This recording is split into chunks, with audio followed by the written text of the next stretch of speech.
poet and wise. The sword that sliced off the dragon's head, placed by her side. Her victory echoes across the land as she finally was able to claim her true love's hand. Apologies, my dear companions. I must be off. A poet needs to find stories in order to keep spewing tales. I hope you all have a pleasant day, and I wish to see you soon. I'll be here same time, same place tomorrow.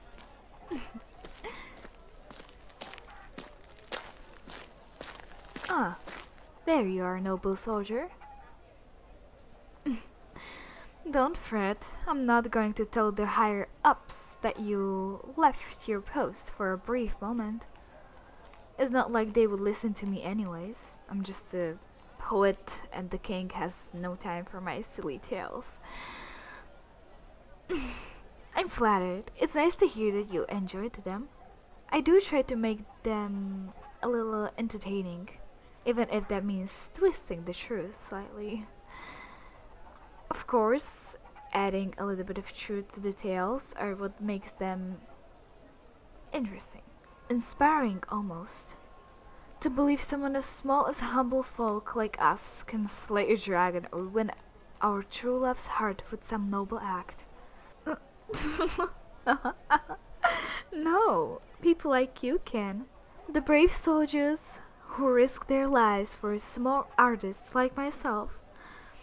It is the soldiers who can slay with their swords and tear the city down.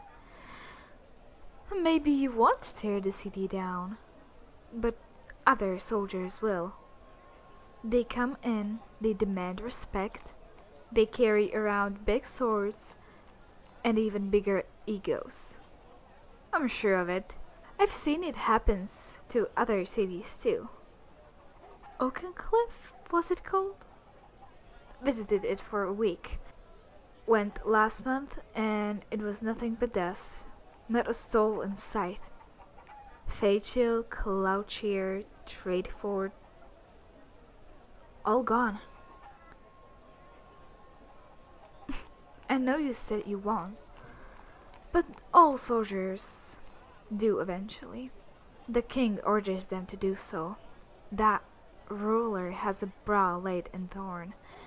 He is far too stubborn to even realize that artistic cities have value just as much as the ones that produce his weapons, that produce his tools and produces his horse.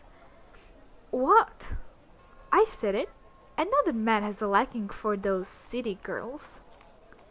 I've seen them in their pretty heels and fancy dresses disappear into the palace. Sworn better life but force of one confined in those walls. No, I must admit, you seem smarter than to let those kind of pleasures get to you. But you're just a soldier, the same as I'm just a poet.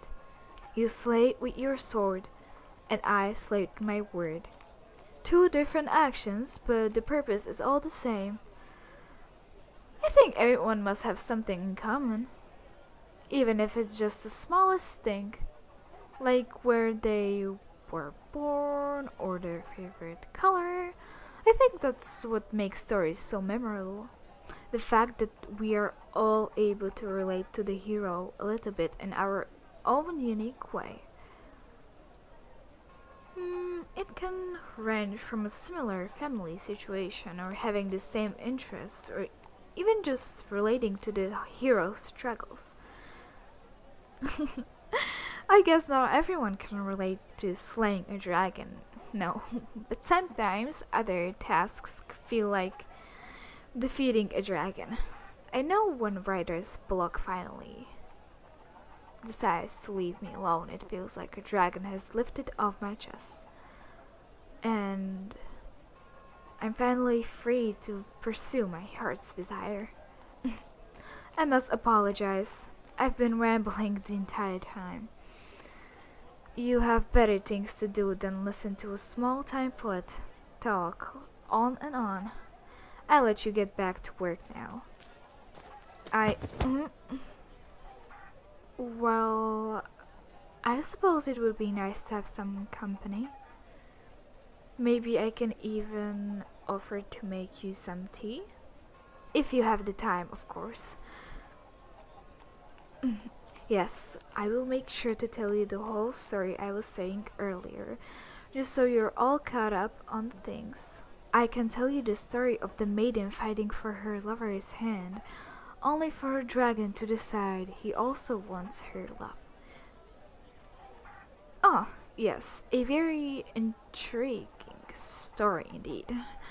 The climax is kind of ruined since you know the ending, but I'll certainly try my best to keep it as interesting as possible for you, dear soldier.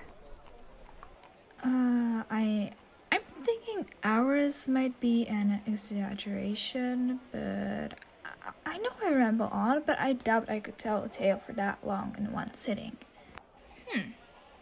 A challenge, you say? Very well. We'll simply have to see if you can sit through 100 hours and if I can come up with a tale that will take that long to tell. Come along then. I'll make you a tea strong enough to keep you up all night. No one falls asleep whilst I'm telling my tales. It's too late to back out now, my soldier.